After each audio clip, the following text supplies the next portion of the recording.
예레미야 8장 1절 여호와의 말씀이니라 그랬습니다. 항상 예레미야는 자기 얘기를 하는 게 아니라 여호와 하나님의 말씀을 대언하는 내용으로 되어 있습니다. 그래서 할 말 못할 말 다 하죠. 자기 얘기할 때에는 이제 그 가려서 얘기를 하지 않습니까? 상대방이 들으면 뭐 기분 나쁠 것 같기도 하고 또 상대방이 들으면 오해할 것도 있고 그러니까 우리가 말할 때에는 좀 조심하죠. 그런데 이 예레미야는 인정사정이 없어요. 왜냐하면 그냥 자기 얘기하는 게 아니라 하나님의 말씀을 하기 때문에 아주 싸나운 그리고 아주 듣기 싫은 이제 이런 얘기를 하죠. 근데 이제 사실은 이 선지자들의 사명이 몇 가지 있습니다. 선지자들이 몇 가지 특징적인 분이 있어요. 예를 들어서 그 잘 설명을 하는 이렇게 설명을 해서 그 상대방을 이해시키는 그런 내용의 선지자도 있고 이 선지자는 이제 특별히 이사야 선지자 같은 경우는 이제 상대를 설득해서 이해시키려고 하는 이런 내용의 말씀으로 이렇게 돼 있어요. 근데 예레미야는 설득시키고 이해시키려는 것이 아니라 나팔을 부는 거죠. 경고하는 거죠. 상대방을 뭐 이해시키려고 한다든가 뭐 그게 아니죠. 그냥 나팔을 불어서 알리는 거죠. 왜냐하면 임박했기 때문에. 지금 이 예레미야는 여러분이 잘 아는 그 요시야 왕 때부터 시작해가지고 시드기야까지 여호야김 시드기야까지 이 이스라엘 이 백성 유다 왕국이 바벨론의 침략을 받아서 지금 현재 막 그 성이 무너지고 백성들이 포로로 잡혀가고 이런 상황이거든요. 그러니까 뭐 이거는 뭐 어떻게 뭐 설명을 하고 뭐 얘기할 상황이 아니에요. 이거는 강력한 여호와 하나님의 메시지로 나팔을 부는 거죠. 그러니까 우리도 그래요. 우리도 이 하나님 복음을 전할 때 상대방 설득을 해야 되는 상황이 있을 때가 있고 또 우리가 하나님 말씀대로 나팔을 부를 때가 있어요. 그 다음에 선지자들은 또 비전을 보여주는 선지자가 있어요. 이 에스겔 같은 경우는 포로로 끌려갔잖아요.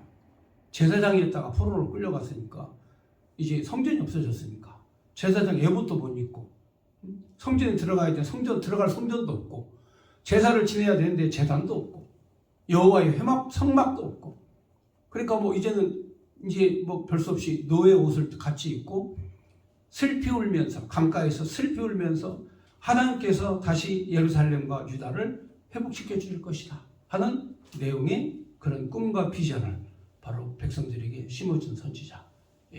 그래서 우리가 비록 마른 뼈 같지만 하나님께서 우리에게 여호와의 군대가 되게 해서 나라를 회복시켜 주실 것이다. 이게 이제 포로로 잡혀 있는 백성들에게 이제 희망의 메시지를 주죠. 다니엘 선지자는 이제 아주 먼 이야기를 합니다. 자, 우리가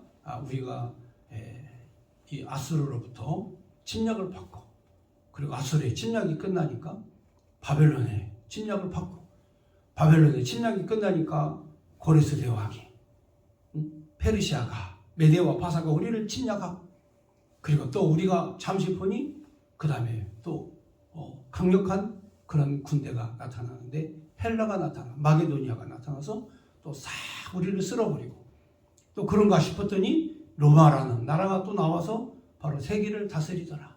그래서 이 다니엘은 그냥 수백 년의 역사를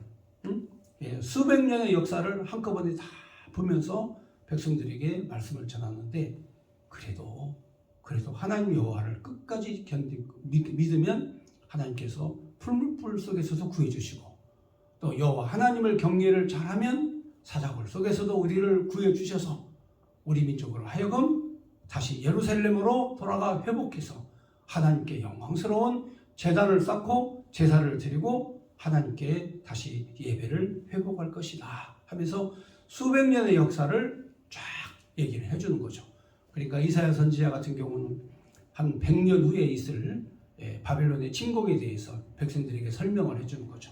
우리가 범죄하지 말자, 우리가 죄짓지 말자, 우상 숭배하지 말자, 여호와 하나님의 말씀을 거역하지 말자, 그리고 하나님의 말씀을 떠나지 말자. 혹시 떠난 자가 있거든 돌이키자. 자, 이렇게 설명을 합니다. 그래서 우리가 비록 이 나무가 배임 받아가지고 우리가 비록 바벨론 포로로 끌려가지만 그러나 하나님께서는 반드시 구르터기의 싹을 통해서 하나님께서 새롭게 하시는데 바로 하나님께서 이 어린 양 예수를 통해서 우리를 구원하시는 구원의 역사를 이제 이사야 선지자가 얘기를 합니다. 그러니까 결국엔 다 하나입니다. 하나님 그리고 거기 예수님, 하나님과 예수님 그리고 성도들의 예배, 이게 잘 조화를 이루어야 되는데 하나님과 예수님과 성도들의 예배가 이게 엉망진창이 되면 세상이 어지러워지는 거죠. 그러니까 우리나라도 그렇습니다. 우리나라가 이 기독교의 복음이 온 지 130년, 140년 됐는데 굉장히 이 나라가 이 급속도로 성장을 했어요. 여러분 불과 제가 어렸을 때만 해도 1950년대, 60년대만 해도 거의 대부분 초가집이었거든요. 근데 지금 여러분 보세요. 5, 60년 만에 엄청난 변화가 온 나라. 세계적으로 깜짝 놀랄 나라. 아프리카는 50년 전에 가나 60년 전에 가나 똑같아요. 동남아시아도 마찬가지예요. 동남아시아도 20년 전, 30년 전에 가나 지금 가나 똑같아요. 근데 우리나라는 그렇지 않아요. 우리나라는 10년이 멀지 않게 바뀌고 급속하게 변화되는 고도의 성장을 이루는 나라거든요. 자, 그런데 이 나라가 그 고도의 성장과 함께 교회도 고도의 성장을 한 거예요. 엄청나게 빠르게 성장했어요. 그래서 1980년대 같은 경우는 1980년, 90년대는 건물마다 다 교회예요. 십자가, 빨간색 십자가 철탑 교회가 온 도시에 아주 빨갛게 물을 팍 들이 저녁이 되면 십자가 종탑에 그 물이 드는 거죠. 그런데 요즘에는 교회당 십자가가 거의 없어요. 없습니다. 요즘에는 십자가가. 십자가 어떻게 다 보니까 혐오 시설이 돼가지고 십자가 종탑 세우면 시청에서 쳐들어와가지고 못 세우게 하거든요. 십자가 종탑 세우는 것도 허가 맡아야 세워요. 허가 맡으면 절대 못 세워요. 건축법에 또 그게 위배된다나요? 위험시설이라나요? 그러니까 그렇게 맡은 종탑이 다 없어져 버렸어요. 그뿐만이 아니에요. 교회가 과거에는 성경 말씀, 이 하나님 말씀 중심의 성경 공부가 교회마다 있었어요. 그래서 성도들에게 하나님 말씀을 가리키는 하나님 말씀의 향연이 펼쳐졌어요. 심지어는 막 3박 4일씩, 4박 5일씩 부흥회를 통해서 영적 생명의 부흥회를 계속 매일 밤 부흥사가 가지고 말씀을 전하고 가르쳤어요. 그런데 지금은 하나님 말씀 공부하는 게 없어졌어요.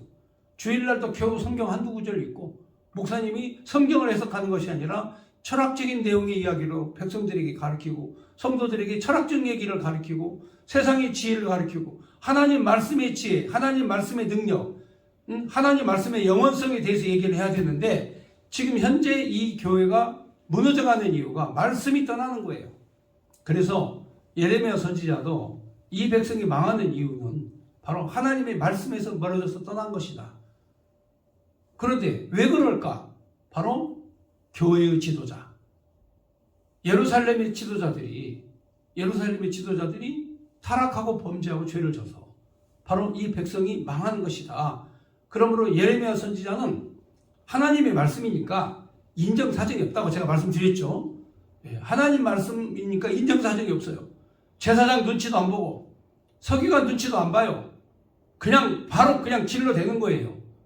그래서 오늘 이 말씀에는 특별히 교회의 지도자, 종교 지도자, 그 당시에 예루살렘의 성전을 관리하는 제사장, 서기관들의 그런 무지함에 대하여 책망을 하는 겁니다.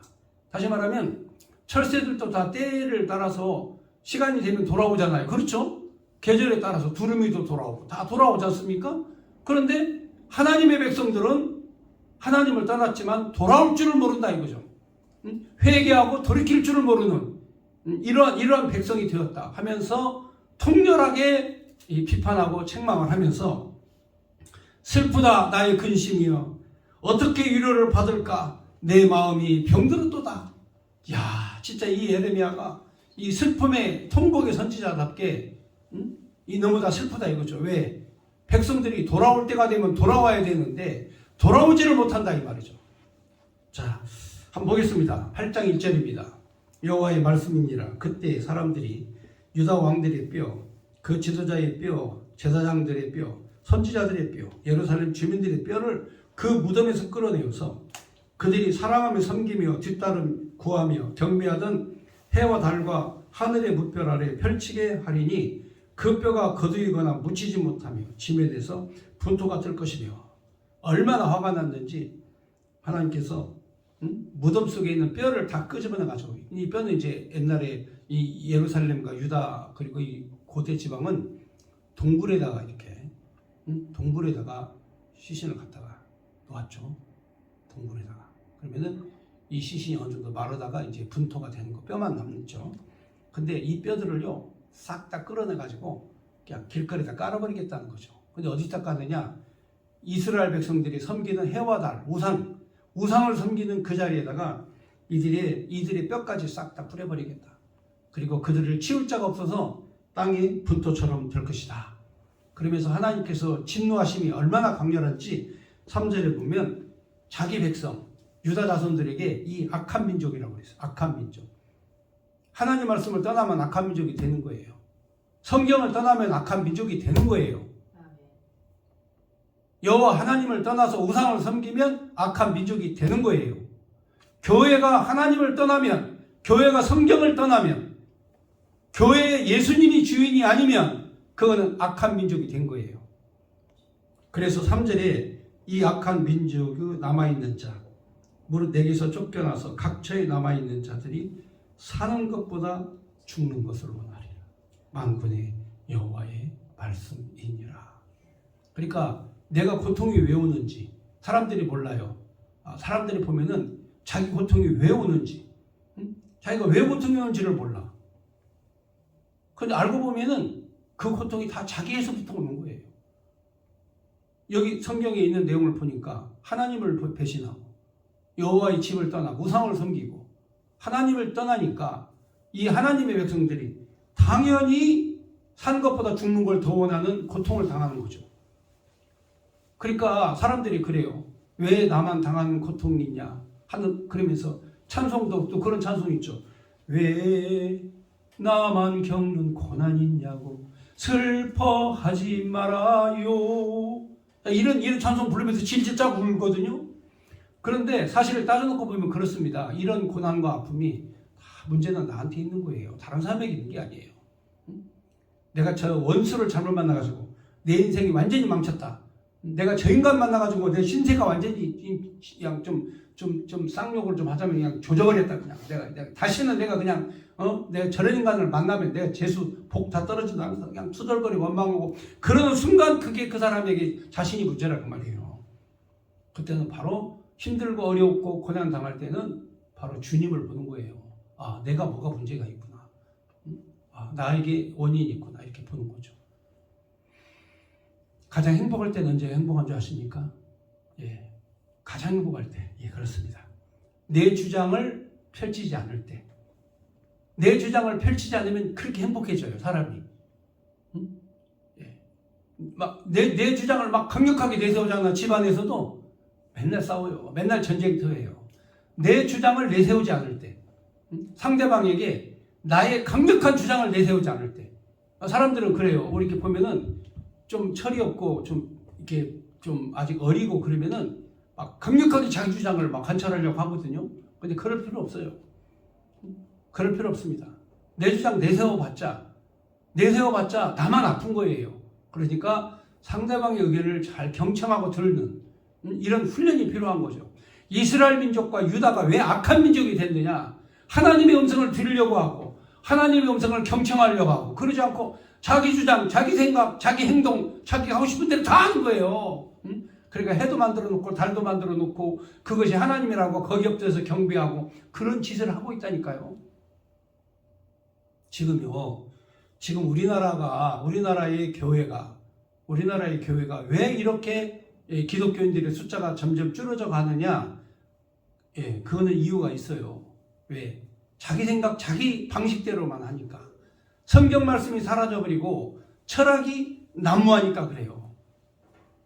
하나님의 말씀 연고가 없고 철학적 사고방식으로만 세상 성도들을 가르치니까 그래요.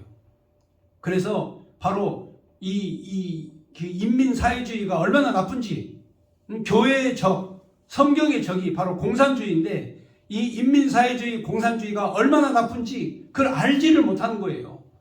그러니까 수많은 교회가 작용화가 되는 거예요. 그러니까 교회라고 하는 이름을 붙여있지만 이 예루살렘에 있는 이들과 똑같이 나라가 망하고 교회가 망하고 그런지도 모르고 자신들은 사는 거죠. 그래서 예레미야 선지자가 통렬하게 하나님의 말씀에게로 돌아오라 하면서 외치는 겁니다. 4절 보겠습니다. 너는 또 그들에게 말하기를 여호와의 말씀에 사람이 엎드려지면 어찌 일어나지 아니하겠으며 사람이 떠나갔으면 어찌 돌아오지 아니하겠느냐. 이 예루살렘 백성이 항상 나를 떠나 물러가면 어찌하느냐. 그들이 거짓을 고집하고 돌아오기를 거절하도다. 사람이 그렇잖아요. 가다가 달파가 엎어지면 뻘떡 일어나지 않습니까? 그렇잖아요. 예. 그럼 사람이 엎드려지다가 일어나죠. 그 다음에 사람이 집 나가서 일 보다가 저녁 때 되면 다 집으로 돌아오잖아요. 그런데 이 하나님의 백성 예루살렘은 여호와 하나님을 떠났으면 돌아올 줄도 알아야죠. 회개하고 돌아올 줄도 알아야 되는데 돌이킬 줄을 모르는 거예요. 지금 우리의 문제는 하나님 앞에 회개하고 돌이킬 줄을 모른다 이 말이죠. 하나님의 지도자들에게, 하나님의 종들에게 너 회개해, 너 돌아와야 돼, 돌이켜야 돼. 우리 목사들이 잘못하고 있어. 그러면 그 사람들이 뭐라고 좀 아세요? 예? 야, 이 미친놈아. 그래요. 예레미야가 와가지고 니들 돌아와야 돼. 이대로 가면 교회 다 망해. 이대로 가면 한국 교회 없어져, 무너져. 우리 다음 세대 젊은 청년들에게, 어린이들에게 복음을 전해야 돼. 이렇게 얘기하면은 미친놈이라고 그래요. 예레미야에게 미친놈이라고 한다니까. 예레미야가 지금 와가지고 이 똑같은 얘기를 해도 사람이 넘어지면 일어날 줄 알고 집 나가면 돌아와서 집으로 돌아올 줄도 아는데 하나님의 백성들은 돌이킬 줄 모르고 회개할 줄 모르는 그런 상태에 빠져있다 이 말이죠. 그러니까 예레미야도 자기 민족에게 핍박받다 죽었는데 예레미야가 지금 와가지고 이 설교하잖아요. 바로 돌 맞아서 죽어요. 이사야 선지자가 와서 복음 전하면 바로 돌 맞아서 죽는다니까.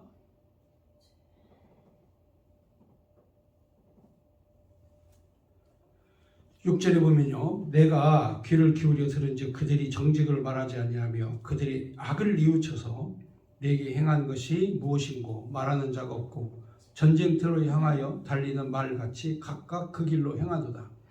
공중의 학은 그 정한 시기를 알고 산비둘기와 제비와 두루미는 그들이 올 때를 지키거늘 내 백성은 여호와의 규례를 알지 못하도다. 그러니까 뭐 여기 공중의 학도 정한 시기가 되면 산비둘기도 제비도 두루미도 다 때가 되면 나갔다가 다 돌아오고 철새가 다 돌아오는데 하나님의 백성들은 돌아올 줄을 모른다 이 말이죠. 하나님의 백성들은 여호와 하나님의 규례를 알지 못한다. 이런 일이 어디 있어요? 이게 망하는 일이죠. 교회에서 하나님 말씀 공부 안 하고 연구 안 하니까 안 가르치니까 신천지가 득세를 하는 거예요. 신천지는 공부를 시키잖아요. 여화쟁이도 성경 공부를 시키잖아요. 그러니까 의무적으로 성경 공부를 안 하면 바로 이렇게 돌아오지를 못하는 거예요. 하나님 말씀 중심으로 돌아와야죠. 안식일 교회들도 맨날 모여가지고 성경 공부하죠. 신천지들도 만나서 의무적으로 성경을 공부하죠. 다 공부를 하는데 왜 교회는 성경 공부를 안 하냐 그 말이에요. 그러니까 타락하는 거예요. 돌아올 줄 모르니까. 하나님의 말씀의 규례를 모르는데 어떻게 돌아와. 그렇잖아요?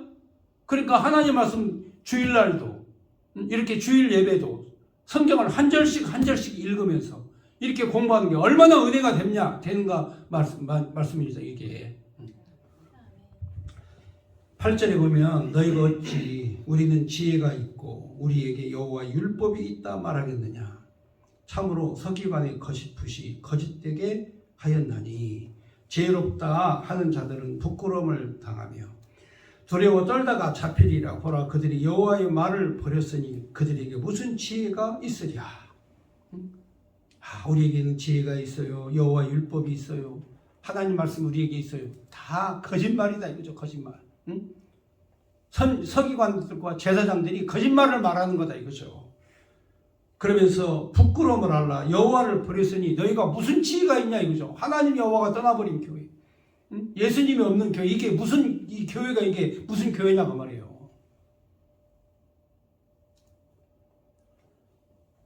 10절, 그러므로 내가 그들의 아내를 타인에게 주겠고 그들의 밭을 그들이 차지할 자들에게 주리니 그들은 가장 작은 자로부터 큰 자까지 다 욕심을 내며 선지자로부터 제사장까지 다 거짓을 행함이라. 자, 참 대단하죠. 예. 여기 10절 말씀에 보시면 그렇잖아요. 있는 거 다 뺏긴다 이 말이죠. 자기 아내도 뺏기고 소유도 뺏기고 밭도 뺏기고 다 뺏긴다 이거죠. 왜 그러느냐? 응?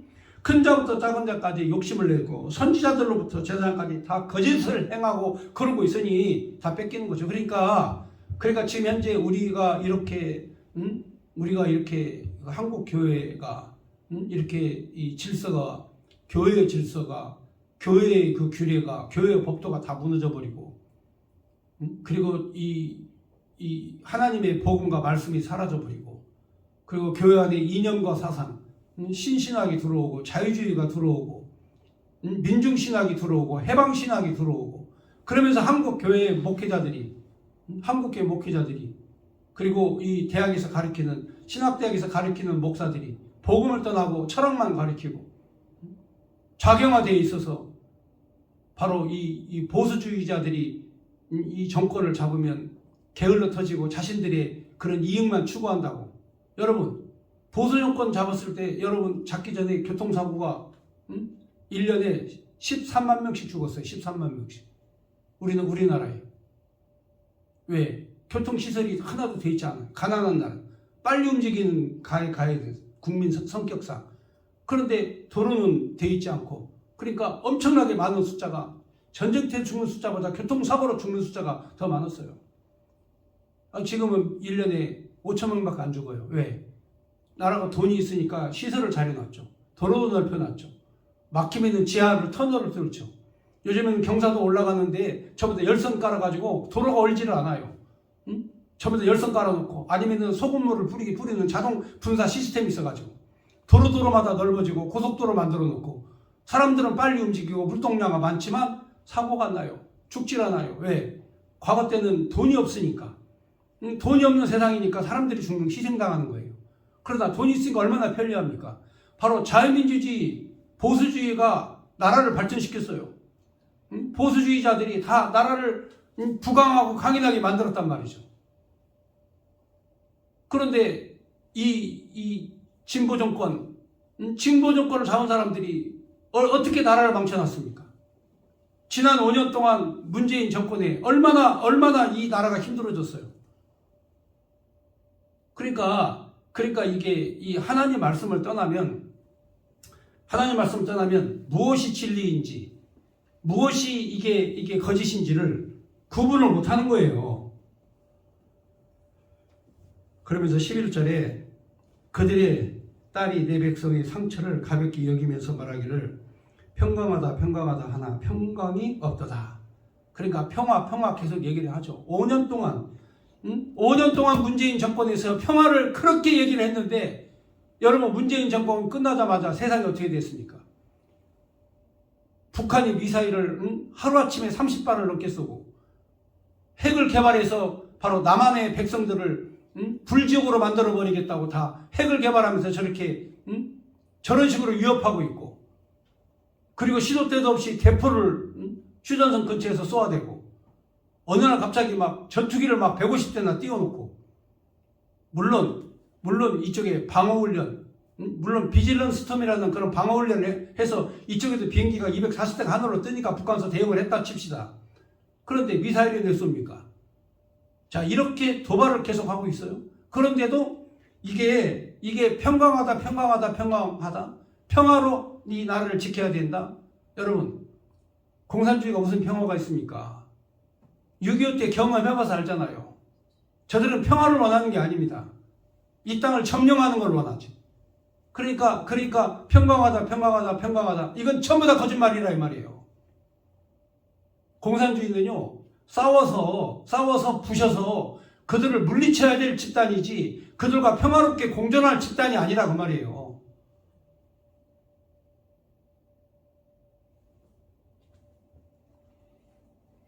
12절에 그들이 가증한 일을 행할 때 부끄러워하겠느냐? 아니라 조금도 부끄러워하지 않을 뿐 아니라 얼굴도 붉어지지 아니하느니라. 그러므로 그들이 엎드려질 자와 함께 엎드려질 것이라. 내가 그들을 벌할 때 그들이 거꾸로 지리라. 여호와의 말씀이니라. 가증한 일을 해도 나쁜 짓을 해도 부끄러운 줄 몰라요. 이게 바로 누구냐? 응? 이게 공산주의예요. 공산주의. 공산주의자는 나쁜 짓을 해도 부끄러운 줄을 몰라요. 자기가 기른 강아지도 자기 수에 안 맞으면 그냥 파양시켜버리고 가져가라고 그러고, 대통령이 어떤 사람이 그런 행동을 하는데, 아니 북에서 탈출해가지고 온 사람 2명의 멀쩡한 청년들 남한에서 좀 보호를 해주면서 조사를 하면서 무슨 죄를 졌는지 무슨 일을 했는지 좀 차근차근하게 밥 먹여주고 재워주고 몇 달간 하나원에 좀 보내가지고 관찰을 하고 신문도 하고 조사도 하고 그렇게 해가지고 진짜 범죄 혐의가 있다, 사실이다, 그럼 그때 보내도 안 늦잖아요. 그렇지 않습니까? 그런데 그냥 북한에서 보내달라고 하지도 않았는데 그냥 살인자다, 막 16명이나 배 안에서 죽였다. 내가 보니까 배도 조그만한데 그 배를 그리고 그 배를 또 돌려보내요? 그 증거로 좀 놔두고 조사를 좀 해봐야 하니까. 그렇잖아요. 여러분, 이런 부끄러운 짓을 계속 하고도 부끄러운 줄 모르는 거예요. 대한민국 공무원이 어떤 사유로 했는지 북한 해역에 갔어. 살릴 수 있는 기회가 7시간, 8시간이나 있었어요. 살아있다는 걸 인지하고 있었어요. 북한에다가 돌려보내라고 그렇게 메시지만 전했어도 안 죽여요. 대한민국에서 아무런 대책을 세우지 않고 북으로 탈북했다 소리나 하고 그냥 죽여버리는 거예요. 여러분, 이렇게 인명을 경시하고 국민을 이렇게 보호하지 못하고 이렇게 위험에 빠뜨리는 이러한 사람들, 부끄러운 줄을 모르는 거예요. 평강이다 평강이다, 평화다 평화다 하면서도 평화를 지키지 못하고 부끄러운 줄도 모르고 거짓말을 해도 뻔뻔하고, 이게 지금 현재 이게 오늘의 현실이에요. 그런데 거기에 또 속아 넘어가지고 그게 맞다고 얘기한 사람이 또 있어요. 그걸 또 지지를 해요. 또 그런 행동을. 이게 도대체 어떤 인간들인지 내가 이해를 못하겠어요.